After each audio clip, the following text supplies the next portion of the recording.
All right, let's talk about something that's probably lurking in your home right now. It's not as dramatic as a fire, and it's not as loud as a storm, but its quiet destruction can be absolutely devastating. So let me ask you a question. What do you think is the single biggest threat to your house? Maybe you're thinking fire, or wind, or even termites. And yeah, those are all huge deals for sure. But the most common, most sneaky, and most destructive threat? Well, that's something else entirely. Yep, it's water damage. And listen, we're not just talking about some catastrophic flood. It often starts with a leak so small you'd never even notice it. So, in this explainer, we're going to pull back the curtain. We'll look at how water actually causes damage, just how fast it can tear a place apart, and most importantly, what you need to know to protect your biggest investment. To really get a handle on this, let's look at a real-world example. We're going to head down to the historic town of Mount Dora, Florida. Now, why there? Well, it's basically the perfect case study. It shows how all these different things, the weather, the age of the homes, the very ground they're built on, can come together to create this nonstop hidden danger.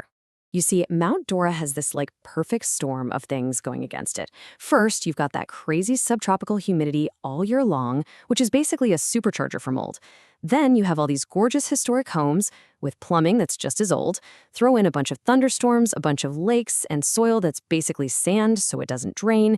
And yeah, you've got a recipe for constant moisture problems. But here's the thing that might surprise you. It's not just the old houses. For sure, those historic homes are dealing with these old cast iron pipes that are just waiting to burst. But guess what? Every home, even a brand new one, has its own ticking time bombs. Think about it. Your AC line gets clogged, your water heater gives out after about 10 years, or a tiny little supply line to your fridge or dishwasher just fails. Nobody's immune to this. So it doesn't really matter where the water comes from. The point is, a leak is never just a leak. It's not a puddle you can just mop up. Nope.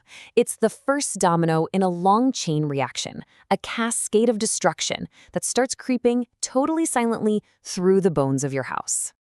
So, the big question is, how do you find a problem you can't even see? Well, you have to become a bit of a detective. Your house will give you clues. You know that musty smell you can't quite place? Or paint that starts to bubble? Maybe a little stain on the ceiling, or baseboards that look a little puffy. Those are just little quirks. They're alarm bells. They're screaming that there's water hiding somewhere. And this quote right here, it just nails it. Time is absolutely your biggest enemy. See, water is relentless. It doesn't just sit there. It climbs up your walls, it soaks deep into your floors, it gets into everything. Literally every single minute you wait, the problem gets bigger and a whole lot more expensive. Okay, so just how fast are we talking? I mean, how quickly does a simple leak turn into a catastrophe? Well, the pros, they have a very specific clock they're racing against, and that brings us to the critical 48-hour window. And no, that's not an exaggeration. I'm talking 24 to 48 hours. That's it.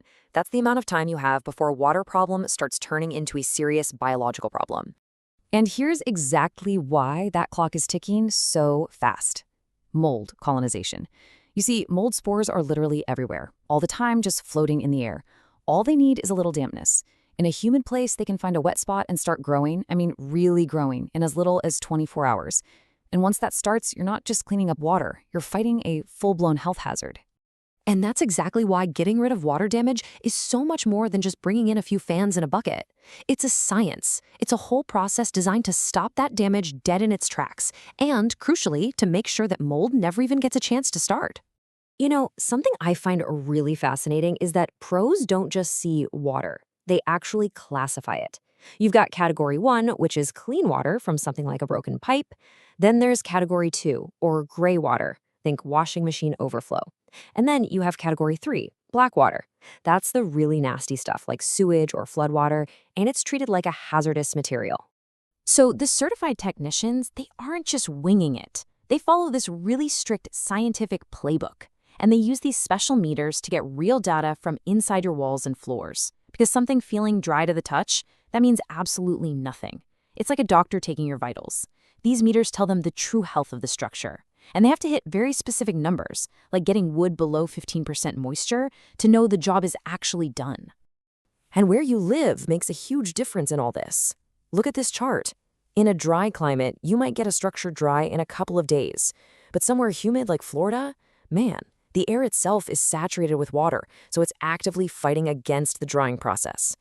That means the pros have to bring in massive dehumidifiers, and the whole thing can take 5 days, maybe even longer.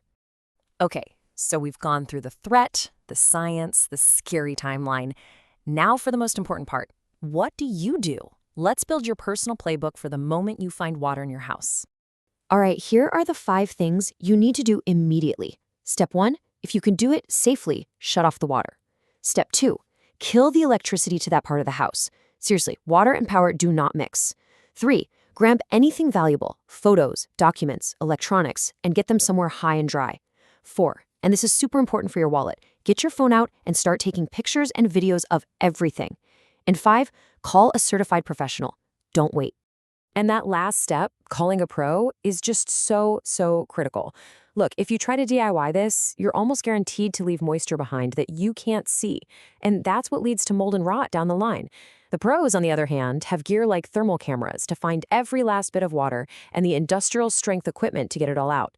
Plus, let's be honest, they handle the nightmare of the insurance claim for you. And that's a huge part of what they do. They become your advocate. A good company knows exactly what the insurance company needs to see. They build the case for you with all the data and documentation, so you get the coverage you're supposed to. It lets you focus on getting your life back together instead of fighting with an adjuster. So, if you remember one thing from all this, let it be this. A leak is not just a mess. It's not a simple plumbing issue. You have to think of it as an environmental event that's happening inside the walls of your home. It's a change in the ecosystem, and it demands a response that's both incredibly fast and totally scientific. Which really brings us back to the beginning. Your house is talking to you all the time. It's whispering with those little musty smells or that peeling paint. Now that you know the language, the only question left is, are you listening for the signs?